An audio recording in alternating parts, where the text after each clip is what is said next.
बात करने के लिए लॉगिन करें www.astrotak.com। गुड लक स्पेशल के आज के विशेष अंक में हम बात करेंगे आपके घर की। आपको ये बताएंगे कि आप अपने घर को बेहतर करके अपनी कुंडली के ग्रहों को कैसे बेहतर कर सकते हैं। जी हां, आपके घर में कोई ना कोई ग्रह किसी न किसी स्थान पे रहता है और जब आप अपने घर को बेहतर करते हैं, अपने घर को दुरुस्त करते हैं, तो आपके कुंडली के ग्रह बेहतर हो जाते हैं। तो चलिए कार्यक्रम की शुरुआत करते हैं और सबसे पहले जान लेते हैं इस सप्ताह का मंत्र क्या है। इस सप्ताह का मंत्र है ओम भम भैरवाय अनिष्ट निवारणाय स्वाहा। ओम भम भैरवाय अनिष्ट निवारणाय स्वाहा। इस मंत्र के दो प्रयोग हैं। पहला प्रयोग यह है कि अगर आपको ऐसा लग रहा है कि जीवन में कुछ अनिष्ट होने वाला है, कुछ बुरा घटने वाला है, आप डरे हुए हैं, आप सहमे हुए हैं, तो इस मंत्र का जप करने से किसी भी तरह के अनिष्ट को, किसी भी तरह के दुर्भाग्य को टाल सकते हैं। रुद्राक्ष की माला से इस मंत्र का सुबह शाम जप करिए, आने वाले अनिष्ट को, दुर्भाग्य को, दुर्घटना को टाल सकेंगे। अगर कुंडली में राहु की बुरी दशा चल रही हो या राहु की वजह से आपको कोई परेशानी हो, तो इस मंत्र का जप करने से राहु संबंधी बाधाओं का निवारण होता है। अगर कुंडली में राहु की वजह से आप परेशान हो, करियर में, स्वास्थ्य में, वैवाहिक जीवन में किसी भी तरह की दिक्कत आ रही हो, तो इस मंत्र का नित्य प्रातः, रोज सुबह और रोज शाम को 108 बार जप करिए। रुद्राक्ष की माला से राहु के दुष्प्रभाव से आप बचे रहेंगे। चलिए अपने विषय पर आते हैं। सबसे पहले यह समझते हैं कि आखिर हमारा घर हमारे भाग्य से, हमारी किस्मत से कैसे जुड़ा हुआ है। हम ऐसा क्यों कह रहे हैं कि आपके घर को ठीक करके आपकी कुंडली के ग्रहों को हम ठीक कर सकते हैं। क्या कारण है इसका? देखिए, घर के हर हिस्से से किसी न किसी ग्रह का संबंध होता है। आपके बेडरूम से अलग ग्रह का संबंध है, आपके पूजा घर से अलग ग्रह का संबंध है, आपकी रसोई घर से अलग ग्रह का संबंध है। तो घर के हर हिस्से से किसी न किसी ग्रह का संबंध होता है। इसीलिए घर के सारे हिस्सों को ठीक करके आप अपनी पूरी कुंडली को ठीक कर सकते हैं। अगर आप कुंडली को ठीक से देखें तो जो ग्रह कुंडली में कमजोर है, घर का वो हिस्सा आमतौर पर गड़बड़ होता है। जो ग्रह आपकी कुंडली में गड़बड़ है, जो राशि आपकी कुंडली में गड़बड़ है, घर का वो हिस्सा निश्चित रूप से गड़बड़ होगा ही। तो अगर आप घर के उस हिस्से को ठीक कर लेंगे तो आप कुंडली के ग्रह को भी ठीक कर पाएंगे, बेहतर कर पाएंगे। अगर आप घर के किसी हिस्से को गड़बड़ करते हैं, खराब कर देते हैं, तो कुंडली का वो हिस्सा, वो ग्रह भी गड़बड़ हो जाता है। यानी कुंडली और ग्रहों का और घर का आपस में कनेक्शन है। जैसे मान लिया आपकी कुंडली में सूर्य खराब है, तो आपके घर में पूजा स्थान में गड़बड़ियां जरूर होंगी। और जैसे ही आप अपने घर के पूजा स्थान को दुरुस्त करेंगे, आपकी कुंडली का सूर्य बेहतर होना शुरू हो जाएगा। तो अगर आप अपने घर के ग्रहों को बेहतर कर लेते हैं, तो आप अपनी कुंडली के ग्रहों को भी बेहतर कर पाएंगे। घर के अलग अलग हिस्से से किस ग्रह का संबंध है और उसे कैसे बेहतर करें, इस पर आगे चर्चा करेंगे। लेकिन फिलहाल जान लेते हैं आने वाले सप्ताह के बारे में। 20 दिसंबर से 26 दिसंबर का साप्ताहिक राशिफल कैसा रहने वाला है। सबसे पहले मेष राशि, बाकी राशियों के लिए भी आने वाले सप्ताह की चर्चा करेंगे। लेकिन फिलहाल अपने विषय पर वापस आते हैं और जानते हैं कि घर का कौन सा हिस्सा किस ग्रह से संबंध रखता है। सबसे पहले शुरुआत करते हैं घर की एंट्री से। घर का मुख्य द्वार, मेन डोर। देखिए, घर का जो मुख्य द्वार है, ये आपकी कुंडली का सूर्य है। आपकी कुंडली में सूर्य की जैसी स्थिति होगी, आपके घर का मेन डोर वैसा ही होगा। इस स्थान को, अपने घर के मुख्य द्वार को हमेशा आपको साफ सुथरा रखना चाहिए। घर के मुख्य द्वार को हमेशा बेहतर बनाए रखिए और अपने घर के मुख्य द्वार को कभी अंधेरा मत करिएगा, वरना जीवन में नाम और यश नहीं मिलेगा। इसलिए घर के मेन डोर पर प्रकाश की, लाइट की उत्तम व्यवस्था आपको रखनी चाहिए। और जो भी आपके धर्म से संबंधित प्रतीक है, जैसे स्वस्तिक है, ओम है, गायत्री मंत्र है, ये अपने घर के मुख्य द्वार पर जरूर लगाएं। हो सकता है आप फैशन वाले हों, आपको लगता हो मेन डोर पर ओम क्यों लगाएं, स्वस्तिक क्यों लगाएं, लेकिन लगाइए जरूर, क्योंकि घर की शुरुआत जो होती है वो मेन डोर से होती है। शुभता वहां पर बहुत ज्यादा होनी चाहिए। तो घर के मुख्य द्वार पर अपने धर्म से संबंधित प्रतीक चिन्ह लगाएं और घर को, मुख्य द्वार को बहुत अच्छा बनाकर रखें। इससे क्या फायदा होगा? इससे आप, आपके पिता, ये दोनों बेहतर स्थिति में रहेंगे और आप देखेंगे कि आपके घर का मुख्य द्वार अच्छा रहेगा तो आपको मान सम्मान उत्तम तरीके से मिलता रहेगा, आपका नाम और यश बढ़ा रहेगा। इसलिए घर के मुख्य द्वार की साफ सफाई, वहां पर लाइटिंग की बेहतर व्यवस्था जरूर रखिएगा, क्योंकि मुख्य द्वार अच्छा होगा, सूर्य अच्छा होगा, मान सम्मान जरूर मिलेगा। अब बात करते हैं घर में घुसने के साथ दूसरा नंबर आता है लिविंग एरिया का या ड्राइंग एरिया का, जहां पर, जिसको पहले जमाने में ड्राइंग रूम भी कहते थे। घर का लिविंग एरिया, ड्राइंग एरिया, घर का जो ये स्थान है ये संबंध रखता है चंद्रमा से। चंद्रमा का मतलब होता है मन, जहां पर बैठ के मन प्रफुल्लित हो, जहां पर बैठ के चार लोगों से आप बात करें, जहां गपशप करें, जहां खाना खाएं, जहां इंटरटेनमेंट के मूड में रहें, वो जो स्थान है वो चंद्रमा से संबंध रखता है। इस स्थान को हमेशा सुगंधित रखना चाहिए। इस स्थान पर हमेशा खुशबू की व्यवस्था आपको करनी चाहिए। अपने ड्राइंग रूम में लोग बहुत सारी चीजें भर लेते हैं, अलमारियों में बहुत सारे डेकोरेटिव पीस भर लेते हैं। ये सब मत करिए, यहां पर बहुत सारा सामान मत भरिए। जहां तक हो सके अपने ड्राइंग एरिया में, अपने लिविंग एरिया में फूल के या फूलों के चित्र अगर आप लगाएं तो आपके लिए बहुत अच्छा रहेगा।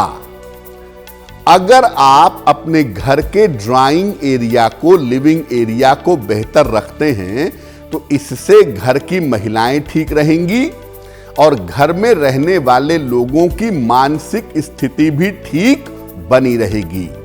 यानी अगर आप देख रहे हैं कि आपके घर में लोग मेंटली परेशान रहते हैं या घर की महिलाएं ज़्यादा बीमार रहती हैं, तो आप समझ लीजिए कि आपके घर का जो ड्राइंग एरिया है, जो लिविंग एरिया है, वो बहुत अच्छा नहीं है।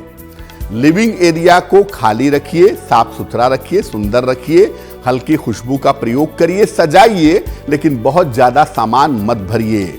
अगर आप अपने ड्राइंग एरिया को, लिविंग एरिया को ठीक रखते हैं तो घर की महिलाएं भी ठीक रहेंगी और घर के लोगों की मानसिक स्थिति भी बेहतर बनी रहेगी। घर के बाकी हिस्सों पर भी चर्चा करेंगे, लेकिन दोबारा से लौटते हैं साप्ताहिक राशिफल की तरफ और बात करते हैं कर्क राशि की। आपकी रसोई घर में कौन सा ग्रह रहता है भाई? देखिए, रसोई घर का जो स्थान है ये स्थान मंगल का है। रसोई घर का संबंध मंगल से है और कुछ मात्रा में इसका संबंध सूर्य से भी है। वैसे ज्यादातर मामलों में आपकी रसोई घर का संबंध मंगल से है। रसोई घर में इस बात का जरूर ध्यान रखिए कि सूर्य का प्रकाश आना चाहिए, भले ही आधे घंटे आए, लेकिन रसोई घर में सूर्य का प्रकाश आना बहुत इंपॉर्टेंट है। और रसोई घर में चीजों का बिखराव नहीं होना चाहिए। रसोई घर में जो चीजें हैं वो ठीक से रखी हुई होनी चाहिए। जहां तक हो सके अपनी रसोई घर में हल्का लाल या नारंगी रंग का प्रयोग करें, यानी रेड कलर का टोन ले आएं या नारंगी रंग का टोन ले आएं, तो उससे रसोई घर की शुभता बढ़ेगी। और अगर आपके घर का रसोई वाला पार्ट ठीक है, अगर आपके घर की रसोई घर की स्थिति ठीक है, तो मैं आपको बता दूं कि आपके घर के लोगों का स्वास्थ्य अच्छा बना रहेगा और आपके घर में समृद्धि आती रहेगी। इसलिए जिन लोगों के घर में ज्यादा बीमारियां होती हैं, ज्यादातर पैसा बीमारियों में खर्च होता है, उन्हें यह जरूर देखना चाहिए कि उनके घर के रसोई घर की स्थिति कैसी है। अब बात करते हैं आपके घर के बेडरूम के बारे में, शयन कक्ष के बारे में। आपके घर का जो बेडरूम है, यह संबंध रखता है शुक्र से। आपने अपना बेडरूम कहीं भी बनाया हो घर में, लेकिन उसका एसोसिएशन है, उसका संबंध है शुक्र के साथ। घर का यह स्थान शुक्र से संबंध रखता है। आपके घर का बेडरूम जितना सुंदर होगा, जितना आकर्षक होगा और जितना आरामदेह होगा, उतना ही ज्यादा अच्छा होगा। यानी घर का बेडरूम जितना बढ़िया बनाएंगे, आपकी जिंदगी उतनी ही चैन से चलेगी। शुक्र का मतलब होता है कंफर्ट, आराम, चैन, सुकून। इसलिए बेडरूम को अच्छा बनाने से जीवन का जो कंफर्ट लेवल है, जीवन का जो आराम का लेवल है, वो बेहतर होता चला जाता है। अपने बेडरूम में ठंडे रंगों का, कोल्ड कलर्स का, जैसे ग्रीन है, ब्लू है, वाइट है, सी ग्रीन है, हल्का हरा है, हल्का नीला है, इस रंग का प्रयोग करना अच्छा होता है। और अपने बेडरूम में चमकदार प्रकाश का प्रयोग करना चाहिए। ब्राइट लाइट का इस्तेमाल जरूर करना चाहिए।